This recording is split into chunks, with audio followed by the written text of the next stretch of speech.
Okay, we are at Home Depot Saturday morning, and we are fixing to do some shopping for Susie's classroom setup. So Susie, what are we looking for? We're looking for erasable vertical workspaces to attach to the wall.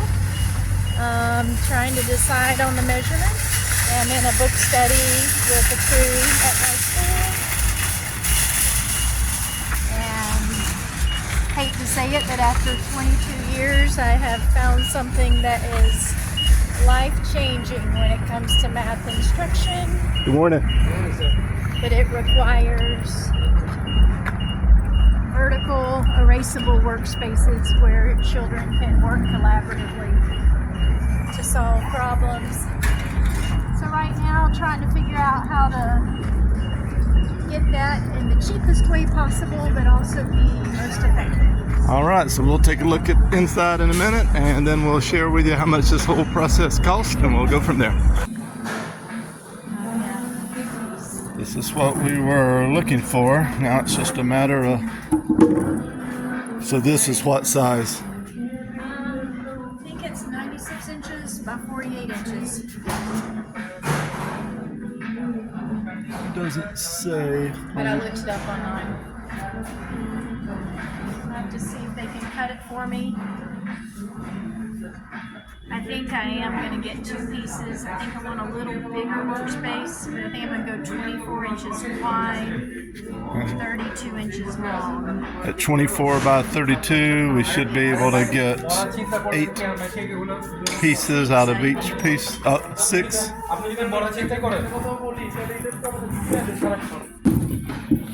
Alright, we have 2 pieces and we're taking them to get cut.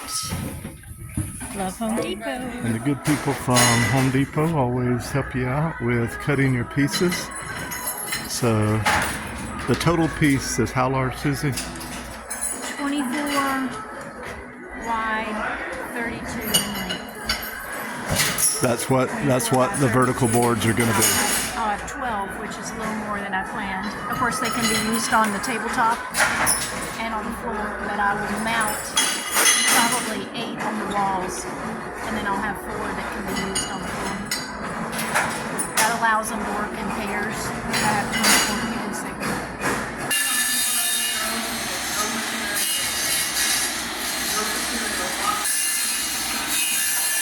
First step is to get them cut in half. There you go.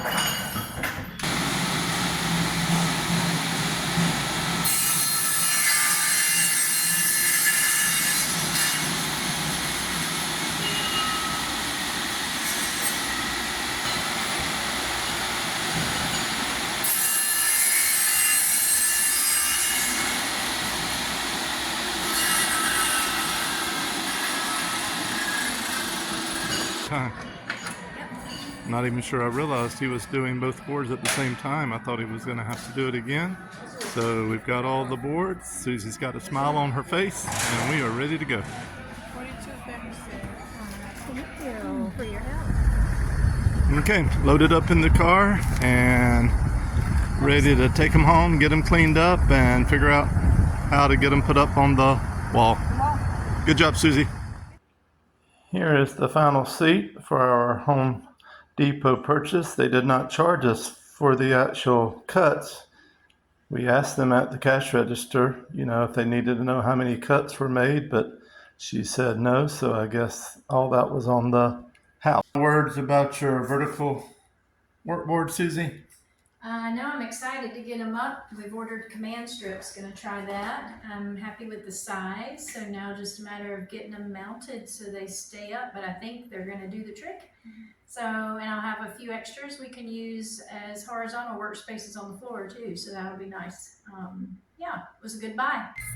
Just spending a little bit of time wiping Susie's vertical boards down. When they cut them at Home Depot, they're going to get dust on the front, on the back, and on the edges. There's only 12 of them, so all in all, other than the waiting time, probably took about 5 to 7 minutes total. It is Sunday afternoon. We got Susie's vertical work boards loaded up in the car. We decided not to work anymore yesterday or today. She spent pretty much all day today doing about 3 days of sub-plans that are required for the year. If you're interested in seeing a video of what those sub-plans look like, just drop a comment below. But she has meetings tomorrow morning, Monday morning, until I believe about 12. So I'll go in around 12 o'clock and we'll finish getting these vertical work boards set up and show you what that looks like. So here's my thinking. That's not gonna work there. That's not gonna work there. Okay, so I'm thinking board number 1 here. Right now, till we get them anchored, I'll just put it down. Actually, the whiteboard will be board number 1. That'll be board number 2, board number 3.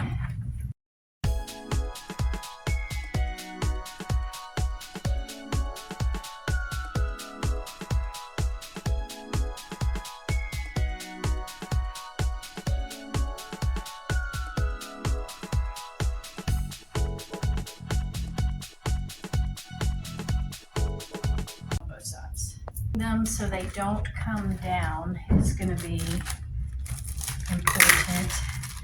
I'm thinking a combination of the heavy duty command strips.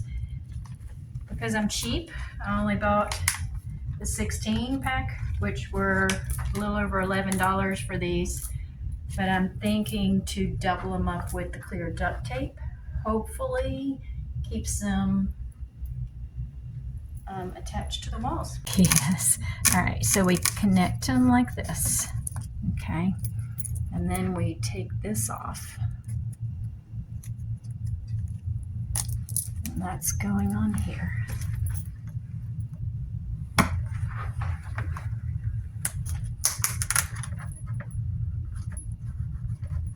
Okay, take this off, and that's, once we get it done on the other side, this is the part that will stick to the wall. To be more cost efficient, but you know, at this point, if you spent this much money to make it effective, you don't want to go cheap and mess it up. It's worth if you're going to put this much money into it anyway, don't nickel and dime yourself to the point where it doesn't work. So spend an extra $10, $15 and make everything work right. So let's see. Right here.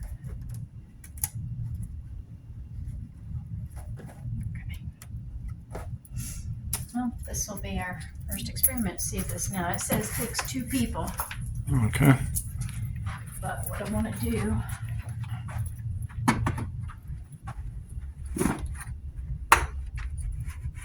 probably go right here. So I'm going to press.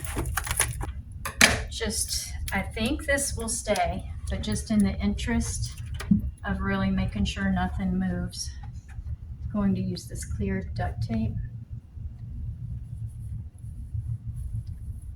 to anchor, and I'll probably just frame it,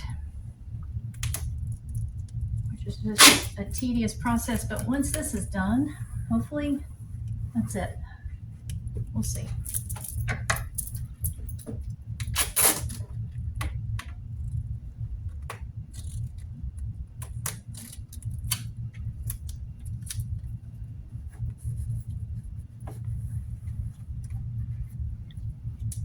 Looks good. Yeah, I think it'll work. Okay, we've got 3 of the vertical boards up. 1, 2, 3. We use 2 Velcro strips across the top and 1 horizontal command strips. I'm sorry. I think that's different from Velcro. I didn't realize that until I used them, because these are the 20-pound, and we used 3 on each of those boards. I think I can get away with using 2 on the ones that are on the hard surfaces and hot glue, possibly duct tape. That's what I'm gonna try and do, so I can get as many up as possible. Same thing.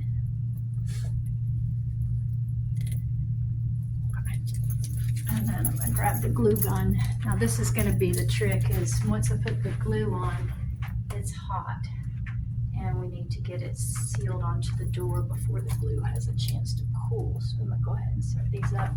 It's gonna line up right at the bottom of the window, so that'll make a nice straight edge, makes it even.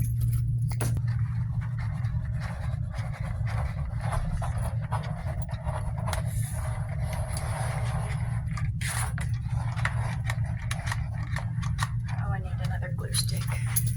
With glue sticks, and they're holding. Or hers the same size as? No, hers are smaller. Right. Hers are actually 1x1s. All right, let's see. These two, mainly because I've run out of command strips and they're different surfaces, we're trying hot glue and the clear duct tape to anchor those. And right now seems to be holding, but true test will be when the kids start writing and erasing. If that doesn't work, then I'll go to command strips. These will probably be the last two surfaces I assign as workspaces. Probably use the ones that have the command strips on first. So finished up with 2, 4, 5, 3, 6, 7, 8. 4, 5, 6, 6, 7, 7, 8. And 8. 4 extra to use, and I'll use the front board and the easel. All right. Right now we've got 1, 2, 3, 4, 5, 6 vertical surfaces up. I'm going to work on 7 and 8. And then we are set up for math. And each vertical space will have a dry erase marker and an eraser, and they'll work in pairs collaboratively to solve inquiry-based tasks. We'll start off with non-curricular tasks so that they can get the hang of working together in pairs and sharing the marker, sharing the eraser. They'll have access to manipulatives, and pretty critical with this that I do random grouping. So when I do random grouping, every student has a number, and I have a popsicle stick. There are a lot of different ways you can do this. Some people use decks of cards, some people use digital things, but I will just say 21 and 12, you're working at surface number 1. 14 and 3, you're working at surface number 2. It's important that they see it's random, that I haven't set it up ahead of time. Sometimes I do have purposeful pairs or trios that I've set up for a specific reason, but for this, we need random, and this is quick and easy. I use this for also cold call protocol. If kids are sharing and we're answering a question, I call number 3, they answer, I put it back in the box here. 12 answers, 21 gets a chance to share, save these out, and I know these kids haven't had a chance to share, so I go through until I've used all of them up. Just gives that chance, equity, opportunity to answer questions and participate, and kids that are quieter know what's coming, so they have a chance to prepare in their heads what they want to say, and then those extroverts get a chance to share, but not monopolize. So yeah, I'm pretty happy with the board setup. I'd like to get 2 more boards up if I can, and then these I'll use probably on top of the desk. These are great, look like they're about the right size to be able to put and have a table group work on, like that. Or on the floor. I've got a large one right here that I pull down a good bit, and I flop it in the middle of the floor, and they do math games where they roll the number cubes and add and subtract, and they're all working at a side. So this tile board that you can get from Home Depot for $19 for good size, 96 inches by 48 inches is a good buy. All right. Goal for the rest of the day. I'm going to get these vertical workspaces labeled with numbers. I'm going to get my birthday poster up with all the kids' birthdays. I'm going to clean up some clutter and get my 3 days of emergency sub-plans copied and printed and in the bucket and signed off on. Once that's all done, I have a meeting in the afternoon, but then I'm into the planning phase, getting ready for teaching, getting ready for the kids, prepping for open house in the first week of school. All right. Next video will be the final setup for open house, meet the teacher. And the clutter will be gone by then. Yay. Yay.